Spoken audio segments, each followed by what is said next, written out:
what's happening on the Ukraine front. Now, Exactly. Ukrainian president visited Washington to appeal for help fighting Russia, right, winning words of support as well. Yeah, and this is definitely something which is going to continue for a while. He has appealed for help for fighting Russia and winning warm words of support and weapons from Joe Biden, but confronting U.S. skeptics. Vladimir Zelensky confronted skeptical Republicans who want to cut off aid now. Right, and despite the United States and allies' continued ambitious efforts to bolster the Ukrainians, there are no signs of an endgame in the war. The conflict seems destined to enter an even more complicated phase, as we've been saying, and Biden announced a new package, in fact, of U.S. military aid, including sophisticated air defense weapons. He said the first M1 Abrams tanks will arrive in Ukraine next week, boosting Kiev's forces as they battle Russian troops in a slow-moving counter-offensive.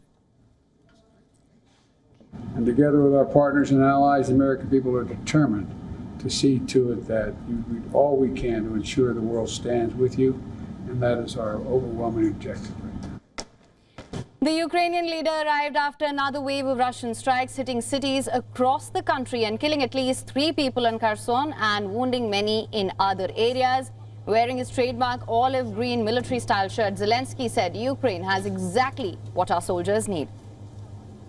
Our regular dialogue is proof that our countries are really, truly allies and strategic friends, and we greatly appreciate the vital assistance provided by the United States to Ukraine to combat Russian terror.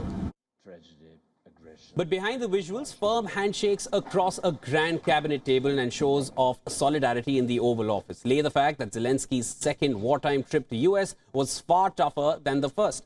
This time, he spent his closed-door meetings in the U.S. Congress desperately trying to overcome growing war fatigue from Republicans. Hardline Republicans are threatening to block Democrat Biden's request for a fresh $24 billion aid package for Ukraine.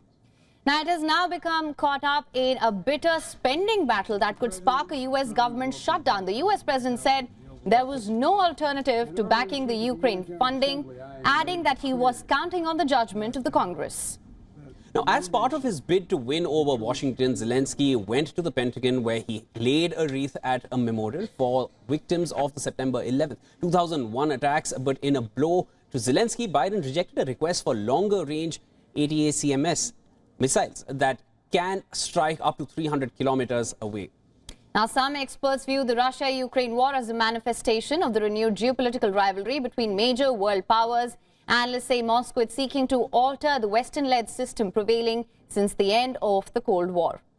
Now, Western allies say the war has broken the entire security architecture built patiently on the European continent over many decades. The 31-nation NATO alliance says it is doing everything possible to avert a war similar to the one that ravaged Europe 80 years ago.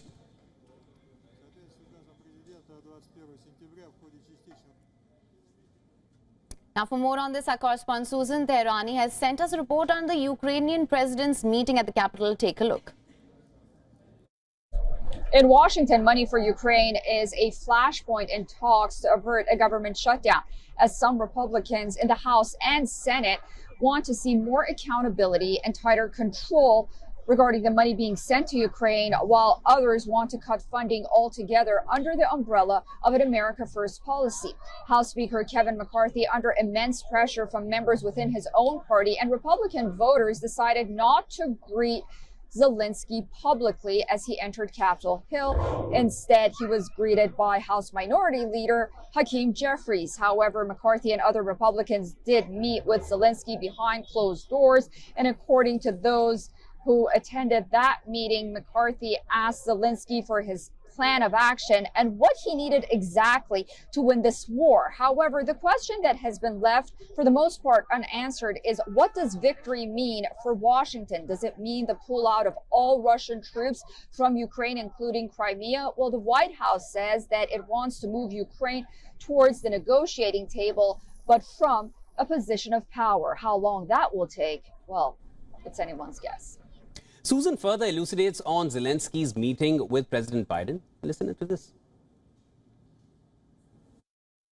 At the White House, the Ukrainian president made a presentation to Biden cabinet members, sharing his perspective of the battlefield and saying what he needs exactly right now at this moment. While the Biden administration did approve a new package for Ukraine, the money for this package has already been authorized by Congress. It is not new money. Also, when Volodymyr Zelensky was here in New York, he was introduced to America's former Commerce Secretary, Penny Pritzker. She will now be in charge of top diplomatic efforts for reconstruction and rebuilding efforts in Ukraine. But Biden officials say first things first. They believe that Ukraine right now at this point to sustain the war needs an additional $24 billion. And that is just from October until the end of the year. What happens after that? According to Biden officials, they're already in talks with Congress.